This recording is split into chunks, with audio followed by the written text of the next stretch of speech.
Once upon a time, in a room full of wonders, where every step leads to magic, and the journey of a true story begins here, with amazing guests and true miracles. Please like and subscribe for more amazing videos.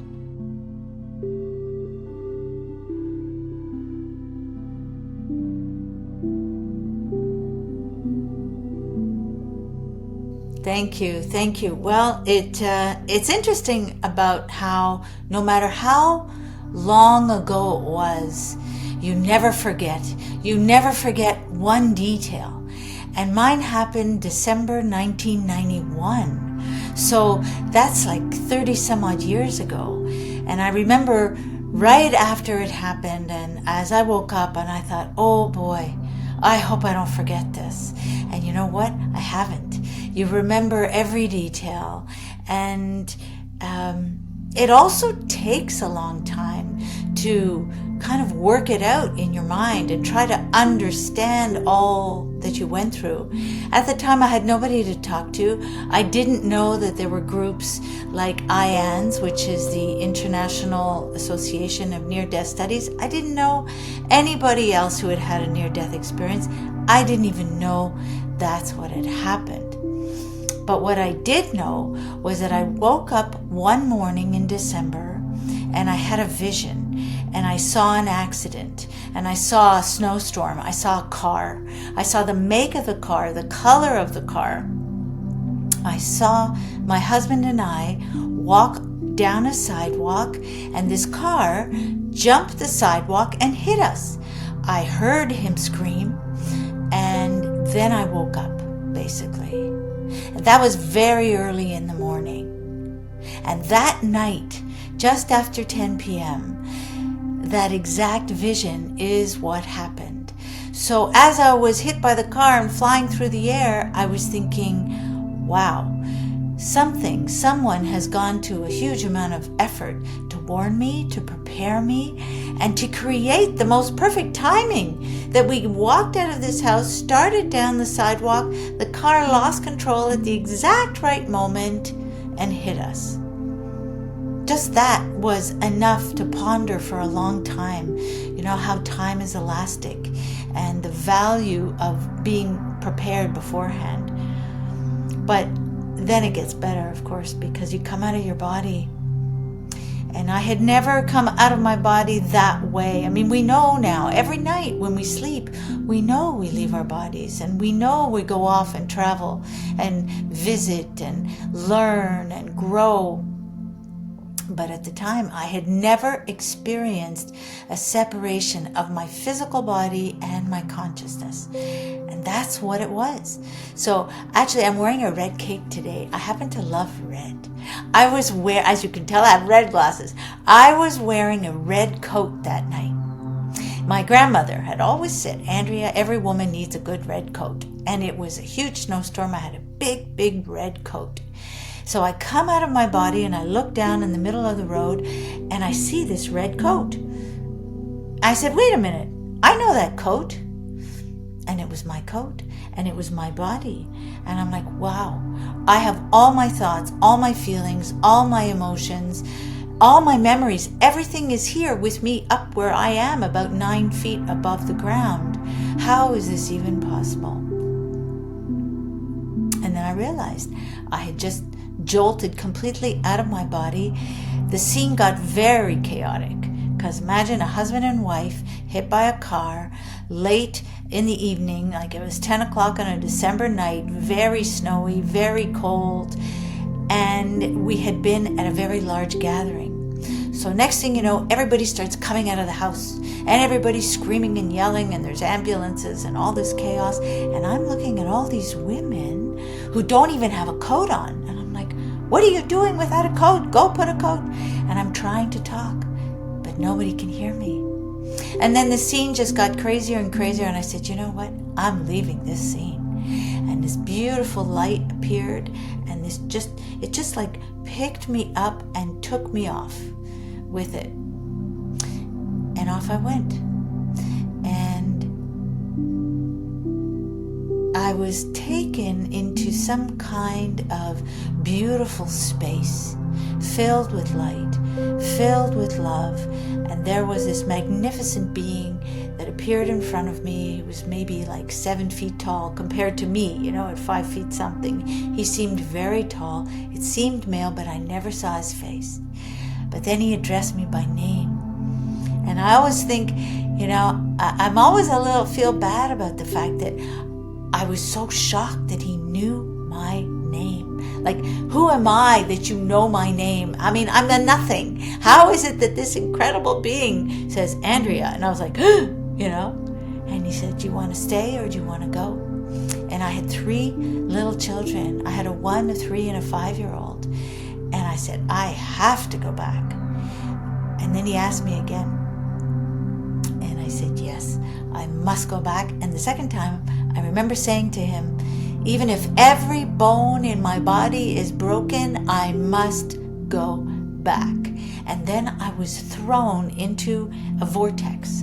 It was this incredible whirlpool of light, but I had to hold on. And I remember with my hands and my feet, so I had my astral body, and it was pushing against the walls of this vortex, and I was holding on for dear life because I knew if I didn't, I'd just get thrown out somewhere. And it went around and around, and it gathered incredible speed and slammed me back into my body. And you know what? I didn't break one bone. I had a run in my pantyhose. But it did take me a whole year to recover. So, as I wake up in my body and they're putting us into the ambulance, and I look over at my husband and I think, something or someone has gone to a lot of trouble to save me, and I am not going to live without love. And right then and there, and I know a lot of people after near-death experiences, they change their lives. Well, right then and there, as I was being loaded into the ambulance, I'm like, this marriage is over. No way, I am not continuing. And it was. But the really cool stuff was what came later, because so many things opened up to me. The night of my accident was the day of my grandmother's funeral. And as the days and weeks went on, I felt different. I felt like my grandma, and I had no way of knowing what was going on. I hadn't heard about this or read about this. I knew nothing about it. But I could feel my grandmother was with me. And one of the ways that I could feel was so many things about me kind of changed. I took on a lot of her really annoying habits. And they used to annoy me. And here I was doing them. And I'm like, what is going on? And then my grandmother started talking to me. Now, my grandmother was a very spiritual woman, and she had these really incredible books. And she asked me to go get the books. She told me exactly where they were. They had been put in a box. She said, I want you to get those books, start reading those books. So I got the books, and I couldn't read them. I couldn't understand them. They were way beyond me. The books were the life and teachings of the masters of the Far East. And they're written by Baird T. Spalding, and there's like 5 books. Now I've read them many times, but back in 1992, I was like, forget it. I didn't understand any of it. But one thing I did want to do was heal. And I needed to heal on so many levels. Here I was. My husband did leave, and I was left with 3 little kids. And so I looked for somebody who could help me heal, and I found this Reiki master. And when I finally got an appointment with her, her whole studio was being painted. So she said, forget it, let's go talk instead. And that was the beginning of a lot for me, especially the fact that I joined this meditation group. And every 2 weeks, we would sit on a Friday night and meditate in silence. And we still meditate together today, like all these years later. Her and I still meditate together. Sometimes it's on Zoom and sometimes it's live. But oh boy, if there's one piece of advice I would love to give everyone, it's to find that small tribe, just those few people that you can sit and you can feel safe with and you can meditate with. Now, we started in silence, okay? And by the year 2000, she had brought the first crystal bowl. And I'm surrounded by crystal bowls now because this is what I do now, is I do sound healing. So I just want to share a sound with you. I'm not even sure if my microphone will pick it up well. But in the year 2000, she brought in the first crystal bowl and she said, just follow the sound.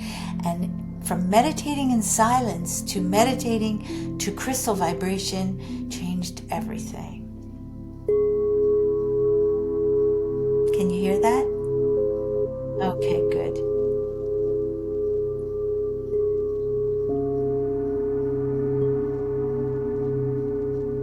So, I started meditating. I didn't really know what I was doing, but I was trying to understand some of the gifts that I was receiving. And I also was given a glimpse of heaven. It was so incredible. I went jogging one day and sat in a park, closed my eyes, and they said, like, okay, fasten your seatbelt, girl. And all of a sudden, I was in the most amazing garden. And everything was lush and beautiful, and the colors were crazy, and the flowers were incredible. And there was this glass, big piece of glass. And on the other side, I could see all these kids running around and playing and having a blast. And I was told, you see, those kids are in heaven. Do they look sad to you? And I'm like, no, they look like they're having a ball. And I didn't realize at the time how relevant that would be to me, because one of my children passed away in 2016. My daughter Chloe got sick, and I was able to care for her for the last year of her life. And having had so many experiences with spirit, and having spoken with my grandmother, and having spoken to my guides, and having been in tune with my guardian angel, these are all things that happened after the near-death experience.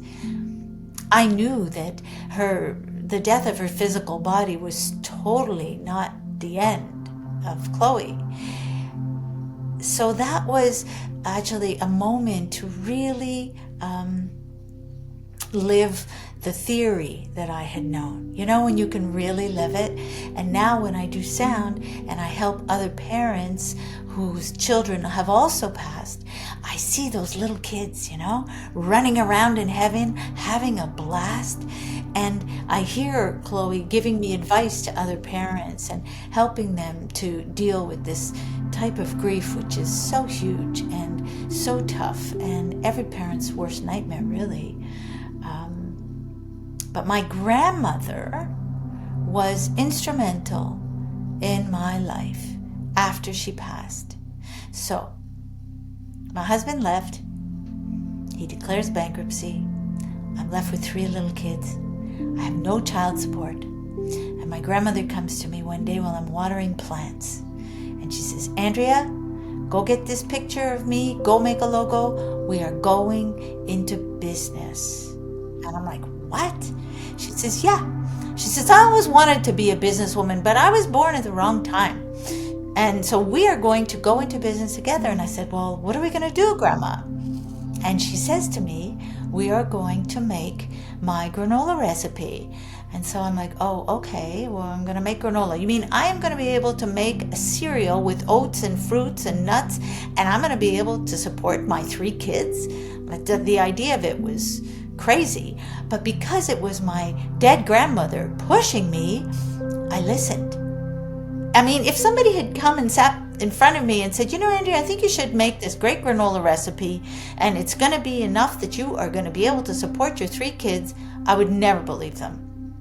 I'd say, forget it. I can't take the risk. But because it was my grandmother telling me, I did. And I started a company. And it was called her name, which is Grandma Emily, that's her. And it was called Grandma Emily's Granola.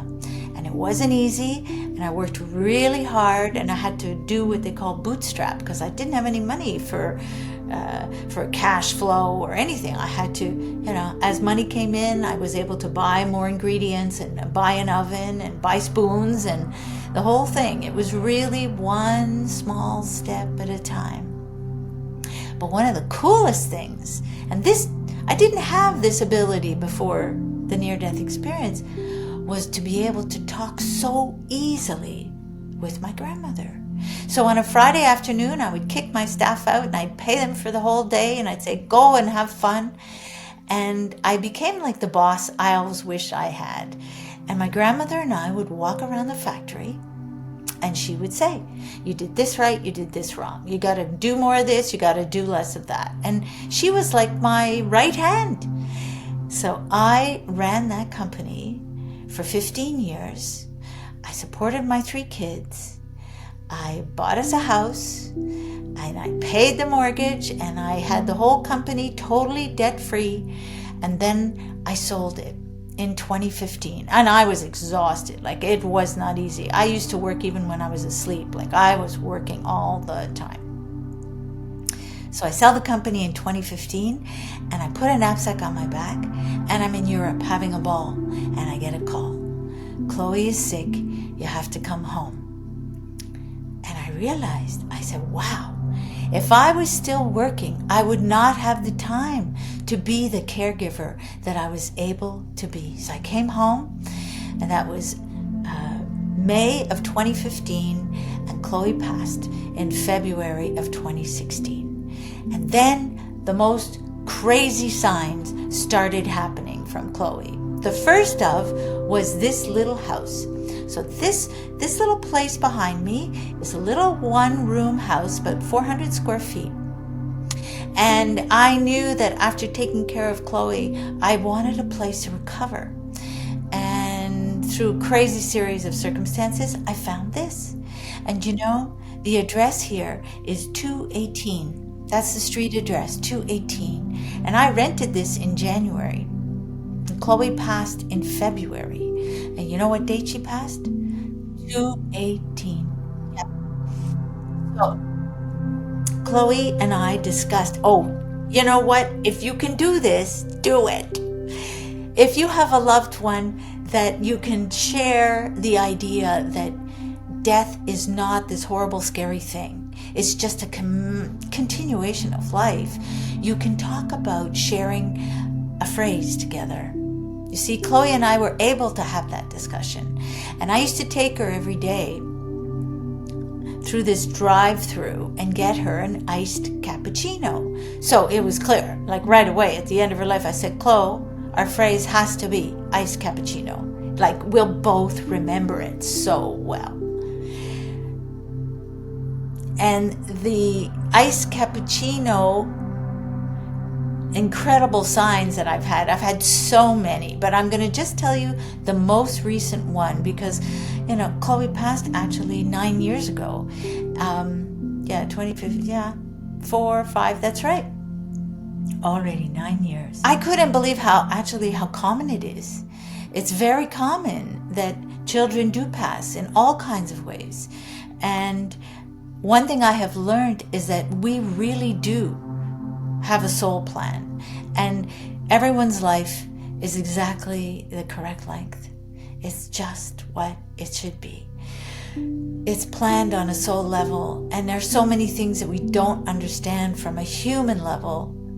One of the things that's really hard for me to understand is why my son, my eldest son, who is Chloe's older brother, should at 19 become a schizophrenic. Poor kid. His whole life was totally ruined by that.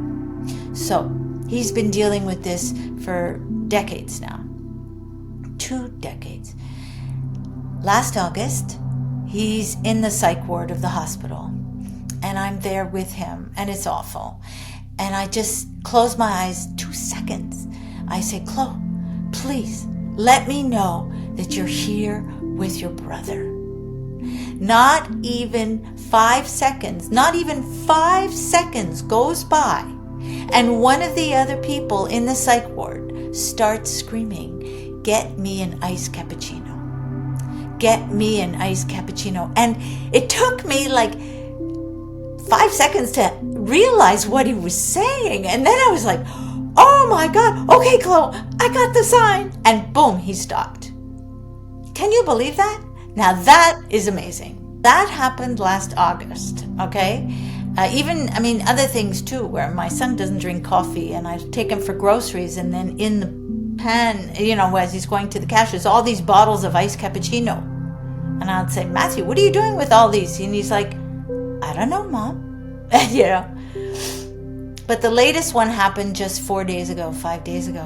I had to take him back to the hospital. It was a rough day.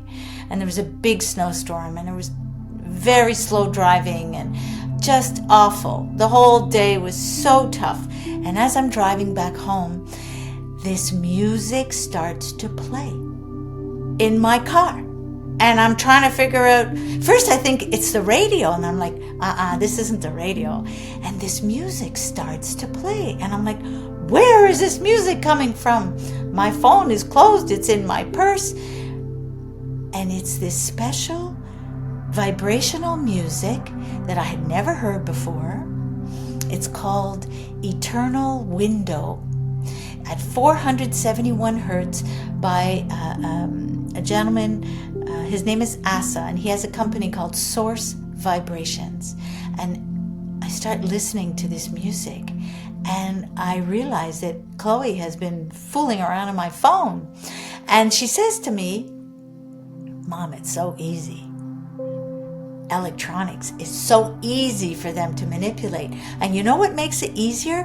When we don't doubt. How crazy is that?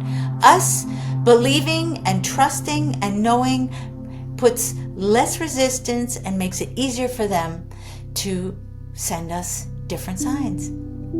So because I do a lot of sound healing, I started playing this 471 hertz. How could I not? Again, if somebody sat in front of me and said, I really think you should play 471, I would have to find it because I don't even know where it is. But because it was Chloe, it was like, okay, girl, I am going to play 471. And I've been playing it almost every session since. I do some on Zoom and I do some live, and everybody loves it. So yeah, it's really been a gift to be able to communicate. And that's my goal, is to help other parents be able to communicate like that with their children. I actually did, when all these crazy phenomena started happening, I went to this amazing college in England called the Arthur Findlay College. I went twice. And while I was there, my mediumship skills went through the roof. They will. You can't help it.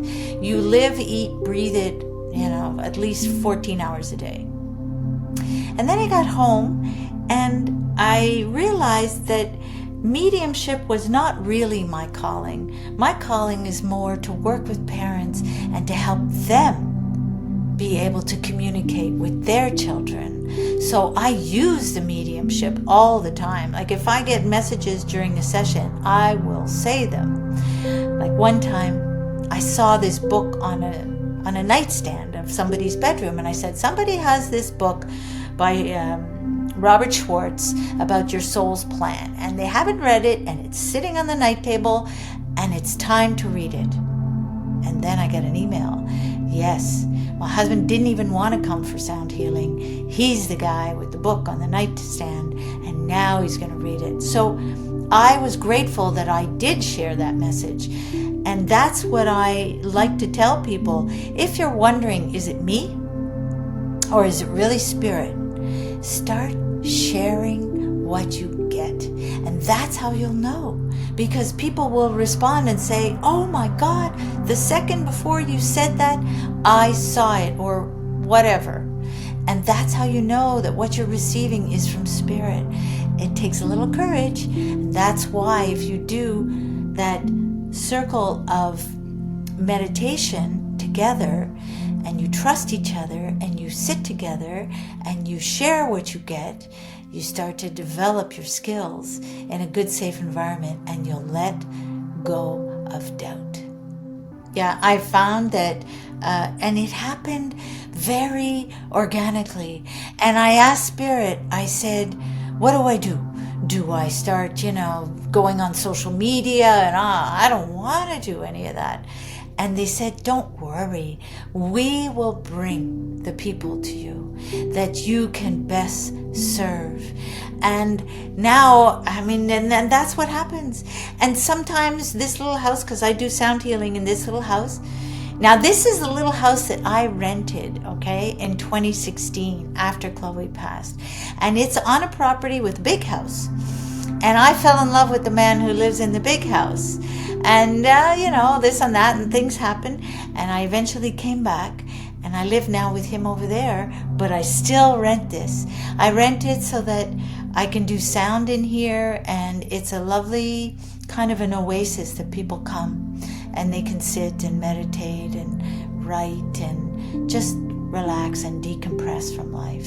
Yeah. This is my lovely Chloe. Yeah. And this is a book that we wrote together. I cannot say that I wrote it alone, although my name is at the bottom, and she always gives me a hard time about that. She says, Mom, you didn't put my name here, and you should have. And she's right. She's right. Because this book is conversations with her. There's her words and there's my words. And we wrote it in this room over 5 months. And she would wake me up at about 4 a.m. and she would dig her chin into my shoulder. And it started just like 5 weeks after she passed. And over 5 months, we wrote this book together. And one of the things that she did, I said, Chloe, I want other parents to be able to do this. I want other parents to be able to communicate with their kids like you and I are doing. I think this is the coolest thing ever. I don't ever want it to end. And I don't even really want to write a book. I just want to keep doing this. And she said, no, we're writing a book. I didn't do all this for you to stop. I said, okay, but give me something to help other parents. And she did. And it's called The 12 Steps to Bridging. And it's in here. And the book is free to anybody who wants it. I will send it to you as a PDF and read the 12 Steps to Bridging. So, but I'm happy to, yes, it is on Amazon. And if you want it, you can buy it there. And if you want it for free as a PDF, just send me an email and I will send it to you. And I really, really feel that the 12 Steps to Bridging is something so valuable for everyone. And I just want to read to you, because we're over 30 minutes. I just want to read to you. So all of the 12 steps, basically, she says you can do them in any order, except for the first. Now, if you're talking to a mom who has a child in spirit, this one is tough. The first one is the toughest. And Chloe was tough, though. She was no easy chick, man. She was tough. And this is what she said. She said, Mom, do anything in any order except for number one. And you know what number one is? All is as it should be. Whoa. Fundamental to this initiative is the understanding that all is as it should be with the world. There will be much evidence to contradict that statement. Ignore it. This is the toughest step. It's called acceptance. And then it goes on. So, yeah. So that's number one. And then it goes on to other ones, and one of the steps is raise your vibration.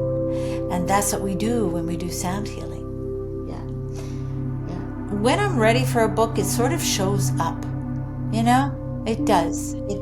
Yeah. If we could just remember that we're not here alone.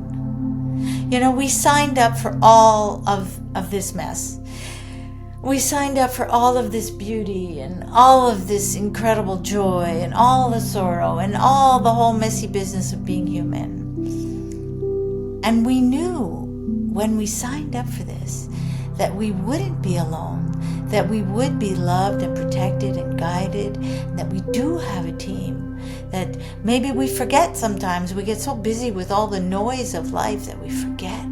But this team is with us, and this guardian angel is with us. And that's such a comfort when we really start to tune in. Yeah. Yeah, yeah. Well, if they come and they participate, it's because they are open and this is what they wish. Because like me, I just offer, and I don't try to change anybody or fix anything. I just offer what is my gift. And you know what's fun? I say, how can I honor Chloe today? What can I do to be of service today? And that's it. They know. When I was at Arthur Findlay studying, I would be having breakfast and these kids would be coming. And only sometimes would they talk to their loved ones like at 4 o'clock in the afternoon. But they would know who I was going to be with. Isn't that cool? That's where time is so elastic. And yeah, there's so much going on that we don't realize.